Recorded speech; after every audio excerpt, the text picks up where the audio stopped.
Class 11 का ये ऊष्मा इंजन पार्ट का ये आपको अगला टॉपिक दे रहे हैं हम, जिसमें हम पढ़ रहे हैं कार्नो इंजन।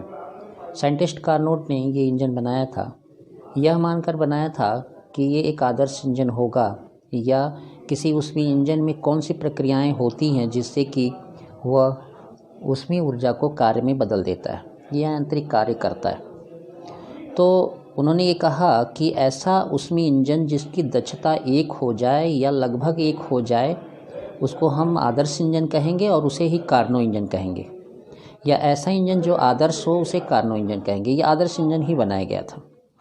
तो इसमें इस बात का ध्यान रखा गया कि जैसे मान लीजिए कार्नो इंजन के मुख्य भाग हुए पिस्टन युक्त सिलेंडर। पिस्टन युक्त सिलेंडर ये ऐसा सिलेंडर था जिसकी बाह्य दीवारें पूर्ण अचालक थीं, लेकिन आधार पूर्ण चालक था। ये जो आधार बना हुआ ये पूर्ण चालक था और ये बाहरी दीवारें अचालक थी। यहाँ तक कि पिस्टन भी अचालक था और घर्षण रहित पिस्टन बनाया गया, यानी उसमें घर्षण नहीं लगता था, और आधार पूर्ण चालक था। इसी में कार्यकारी पदार्थ रखा गया जिसका ऊष्मीय ऊर्जा द्वारा कार्य रूपांतरण वो करता, यानी जो कार्यकारी पदार्थ है जो ऊष्मा लेगा वो अपने यांत्रिक क्रिया के रूप में अपनी कार्य को करेगा। उसके बाद दूसरा भाग था, पहला भाग तो ये हो गया, दूसरा भाग था उसका ऊष्मा स्रोत। ऊष्मा स्रोत जो था उस अनंत ऊष्माधारिता की एक तप्त वस्तु थी जिसका ताप T1 नियत हो, यानी किसी भी कंडीशन में कार्यकारी पदार्थ चाहे जितना ऊष्मा ले इसका ताप नहीं बदलेगा, इसी को नियत बोलते हैं। एक पार्ट था सिंक, ऊष्मा सिंक। अनंत ऊष्माधारिता का ये भी होगा, लेकिन ये तप्त वस्तु था, यानी ये हाई टेम्परेचर पे था, और एक शीतल वस्तु थी जो लो टेम्परेचर पे थी। ये सिंक हुआ जिसका ताप T2 भी नियत बना रहेगा, कितना भी ऊष्मा लेगा लेकिन इसका ताप नहीं बदलेगा। एक स्पेशल था इसमें पूर्ण अचालक स्टैंड, और ये कंडीशन के रूप में इसे रखा गया। देख लीजिए, एक पिस्टन बनाया गया, उसमें एक कार्यकारी पदार्थ को भरा गया, यानी 1 मोल आइडियल गैस भरा गया। अगर आइडियल गैस कल्पना की थी कार्नो ने कि आइडियल गैस लिया जाए। ये स्रोत था, तप्त स्रोत, ये सिंक था और ये अचालक स्टैंड। अब इसमें कार्नो ने क्या किया कि अपनी क्रिया को समझाने के लिए एक नई तरीके को निकाला। उसमें उन्होंने कहा सबसे पहले आप एक टॉपिक पढ़ लें कि कार्नो चक्र क्या है। जब इंजन क्रियाशील होता है, यानी पूरा इंजन जिसमें स्रोत से ऊष्मा लेना, फिर उस पर कार्य करना, कार्य करके बची हुई ऊष्मा को सिंक को देना, ये पूरा जब इंजन क्रियाशील होता है तो इंजन का कार्यकारी पदार्थ एक चक्र से गुजरता है, यानी कई स्टेप से गुजरता है। उसी को हम कहते हैं कार्नो चक्र। कार्नो चक्र का पीवी ग्राफ हम आपको दिखाए हैं। इसमें ए से स्टार्ट होता है, बी से स्टार्ट होता है, सी से स्टार्ट होता है, डी और डी से स्टार्ट होके ए पर जाता है। ये आपका चक्र है, इसको पीवी ग्राफ कार्नो चक्र कहते हैं। ठीक है, अब इसको समझने के लिए आप ये देखिए कि अगर कोई ऊष्मीय इंजन में अगर क्रिया चक्र ऊष्मीय इंजन कार्य करना स्टार्ट करता है, यानी चलनशील जब होता है या क्रियाशील होता है, तो करता क्या है। तो सबसे पहले जो हम ये कह रहे हैं कि ये आपका स्टैंड है। सबसे पहले जो पिस्टन है आपका, जो बेलनाकार पिस्टन बनाया गया जिसमें 1 मोल की गैस भरी गई, तो उसको हम सबसे पहले क्या किए कि उठा करके तप्त वस्तु पर रखे। जैसे ही हमने रखा तो उसका आयतन बढ़ कर के V2 हो गया, V1 से बढ़कर V2 हो गया, यानी ये ऊष्मा शोषित किया। ये ऊष्मा शोषित किया तो ये इस समय उसका ताप बढ़ा नहीं, उसका ताप केवल रह गया T1, केवल प्रसार हुआ, ताप वही रहा। यानी नियत ताप पर जब ये अपनी ऊष्मा को ग्रहण किया तो वो एक नियत ताप पर ही अपना आयतन V1 से V2 बढ़ाया। इसको कहते हैं समतापी प्रसार। ठीक है, और एक प्रसार आता है रुद्धोष्म प्रसार। जब हम यहाँ से यानी तप्त वस्तु से जब सिलेंडर को अचालक स्टैंड पर रखेंगे तब भी थोड़ा सा उसमें ऊष्मीय आयतन में प्रसार मिलता है, ये कमी आती है। तो ये देखिए यहाँ से ये V2 से V3 हो गया इसका आयतन। बाद में दो क्रियाएं तो हो गई प्रसार की, समतापी प्रसार और ऊर्ध्वस्थ प्रसार की। तीसरी क्रिया जो हुई वो समतापी संपीडन हो गया, यानी गैस जो है अपना आयतन को कम करने लगी। गैस अपने आयतन को, यहाँ देखिए आयतन बढ़ रहा है, यहाँ ये जो V2 दिख रहा है आपको, यहाँ पे V3 बढ़ा हुआ है, और उसके बाद ये क्रिया की। इस तरह इन्होंने पूरी क्रिया को 4 भाग में बांट दिया, समतापी प्रसार, ऊर्ध्वस्थ प्रसार, समतापी संपीडन और ऊर्ध्वस्थ संपीडन। तो जब सर्वप्रथम पहला क्रिया होता है, जब हम जो पिस्टन है उसको तप्त वस्तु पर रखते हैं तो उसका ताप T1 पर वह V1 से V2 तक जाता है, यानी नियत ताप T1 पर उसका आयतन V1 से V2 होता है, और वो क्या करती है, ऊष्मा लेती है, तप्त वस्तु से ऊष्मा ली, वो कार्य में बदलेगी। वो कार्य रहा आपका सूत्र ये V1 to V2 P dot delta V। अब लॉग वाला से लगाना चाहेंगे तो RT, क्योंकि आपने आदर्श गैस लिया तो RT1 लॉग V2 बाइन V1, या इसका क्षेत्रफल निकाल लें, जैसे यहाँ से लेके ये पूरा क्षेत्रफल अगर निकाल लें तो भी ये ऊष्मा और कार्य का मान देगा। उसके बाद जब हम पिस्टन को उठा के अचालक स्टैंड पर रख देते हैं तो अभी भी उसमें तेज़ी से ऊर्ध्वस्थ प्रसार होता है। देखिए ये ग्राफ आपका खड़ा हुआ है, बहुत कम झुका हुआ है, तो ये ऊर्ध्वस्थ प्रसार होता है। लेकिन चूँकि हमने सिंक ये तप्त वस्तु से हटा चुके हैं तो ऊष्मा तो नहीं बनेगी, लेकिन कार्य होगा, उसका आयतन V से V3 बढ़ेगा, और इस तरह से उसका कार्य होगा ऊर्ध्वस्थ क्रिया में, जिसका हमने सूत्र दिया है। तो ये P dot delta V V2 से V3 बढ़ेगा। यहाँ पे R T2 minus T1 1 minus lambda, ये ऊर्ध्वस्थ का कार्य है, ऊर्ध्वस्थ प्रक्रम में कार्य होता है, ठीक है ना, जिसमें ऊष्मा का आदान प्रदान नहीं होता, और ये उसका क्षेत्रफल हो जाएगा। फिर उसके बाद जैसे ही हम फिर, अब चूँकि गर्म हो चुकी है, हमने स्टैंड पे भी रख दिया, जो प्रसार होना था हो गया। अब जैसे ही हम इसको सिंक पर रखते हैं, यानी T2 ताप वाले सिंक पर रखते हैं, तो T2 ताप वाले जैसे ही सिंक पर रखते हैं तो वो क्या करती है, उसमें समतापी संपीडन होता है, यानी आयतन घटने लगा। पहले आयतन V1 से V2 बढ़ा, V2 से V3 बढ़ा, लेकिन इसमें आयतन V3 से V4 हो गया, यानी घट गया।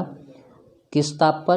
T2 ताप पर। T2 ताप किसका है? सिंक का। यानी जब सिंक पर हम रखते हैं तो उसका ताप क्या किया, V3 ताप T2 पर ही उसका आयतन V3 से V4 हो गया।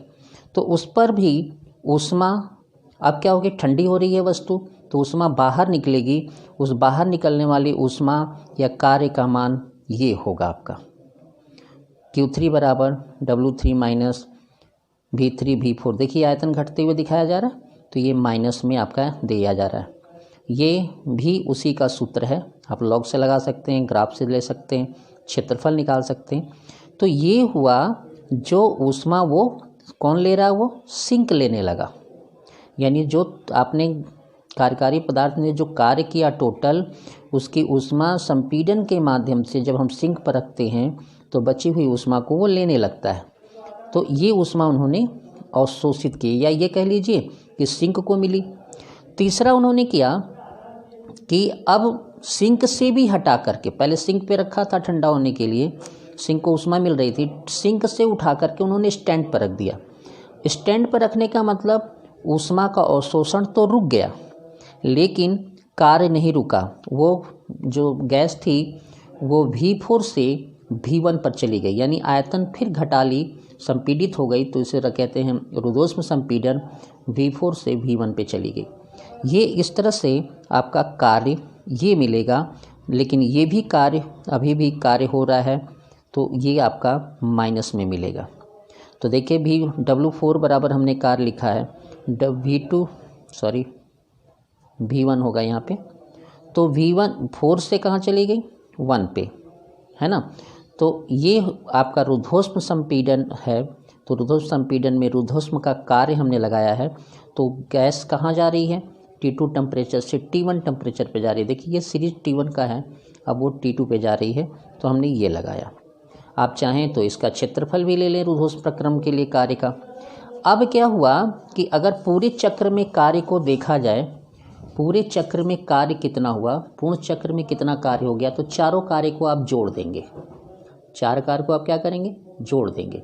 ये दोनों कार्य समतापी का हुआ और ये दोनों कार्य क्या हो गया, ये हुआ प्रारंभिक अवस्था जिसमें V1 से V2, V2 से V3 तक बढ़ा और ये हो गया आगे। यानी ये चारों समीकरण जो आप देख रहे हैं इन सब के कार्य को जोड़ दिया जाएगा तो पूरे चक्र का कार्य निकलेगा जो हम आपको ये दिखाना चाह रहे हैं। ठीक है, ये पूरे चक्र का कार्य हुआ। इसमें तीनों को हमने जोड़ दिया, ध्यान से देखिएगा, तीनों का चक्र हम जोड़ रहे हैं। ये देखिए दोनों मान आपस में बराबर हैं तो ये दोनों कट जाएंगे, ये दोनों मान हमने आपको लिख दिया।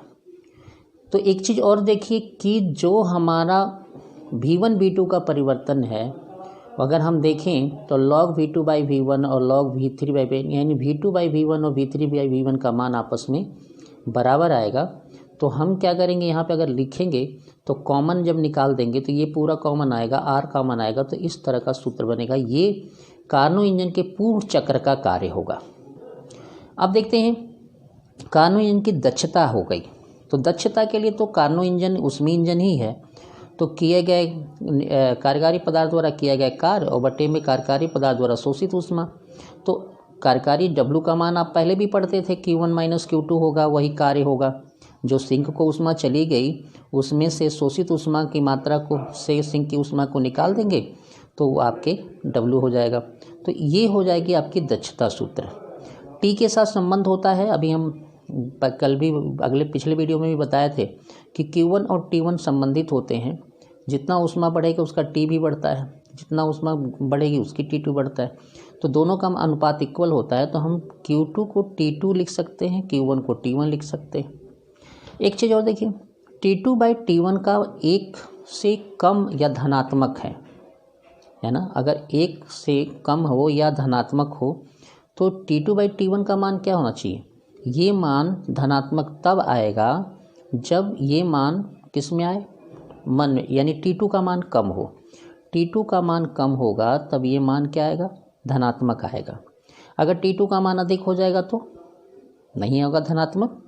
तो इसीलिए कहा जाता है कि किसी भी शर्त पे ऊष्मीय इंजन का दक्षता 1 से बड़ी नहीं हो सकती, क्योंकि ये घट के आना है और घट के आना है तो 1 से कम ही आएगा, क्योंकि T2 को हम 0 नहीं कह सकते, T2 को हम 0 नहीं कह सकते क्योंकि वातावरण में जो सिंक रखा रहता है उसका टेम्परेचर 0 नहीं होता। अब मुख्य बिंदु आपका ये रहा, याद रखिएगा, ये ज़रूरी भी है। इंजन की दक्षता उन 2 परम तापों पर निर्भर करती है जिसके मध्य इंजन कार्य करता है, यानी सिंक और स्रोत के ताप पर निर्भर करती है। इनका ताप कैसे है उस हिसाब से उसकी दक्षता होगी। यानी इंजन की दक्षता उन 2 परम तापों पर निर्भर करती है जिसके मध्य इंजन कार्य करता है। दूसरी बात, ऊष्मीय इंजन की दक्षता नीटा का मान कार्यकारी वस्तु की प्रकृति पर निर्भर नहीं करता। वो कुछ भी हो सकती है, कार्य करना है उसको चाहे जो करे, लेकिन उसकी नीटा का मान उस पर निर्भर नहीं करता। T2 बराबर 0 यानी सिंक का ताप 0 नहीं हो सकता। अगर ऐसा होगा तो N का मान 1 होता है, जो संभव नहीं होगा क्योंकि बाह्य वातावरण की वजह से सिंक का ताप कभी भी 0 नहीं हो सकता। T2 बराबर T1 नहीं हो सकता। T2 बराबर T1 अगर होगा तो क्या होगा, कार्य ऊष्मा कार्य में रूपांतरित होगी ही नहीं, ठीक है ना। जब ऊष्मा ये T2 और T1 का मान बराबर हो जाएगा, यानी सिंक और तप्त वस्तु यानी भट्ठी का ताप अगर इक्वल हो जाएगा तो ऊष्मा क्या करेगी, रूपांतरण नहीं कर पाएगी। उसके लिए क्या होना चाहिए, दोनों का ताप में अंतर होना चाहिए। उस समय नीटा का मान 0 होगा जब T1 T2 बराबर होगा, यानी दक्षता 0 हो जाएगी।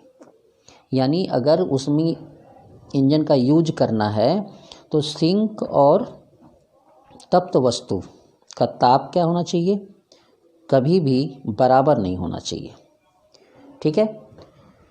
अर्थात तापांतर बहुत आवश्यक है ऊष्मीय इंजन में, जिससे वह ऊष्मीय ऊर्जा को कार्य में बदल सके। धन्यवाद। ये आपको वीडियो पसंद आया होगा। थोड़ा बुक की सहारा भी ले सकते हैं समझने के लिए जो हम आपको बता रहे हैं। धन्यवाद।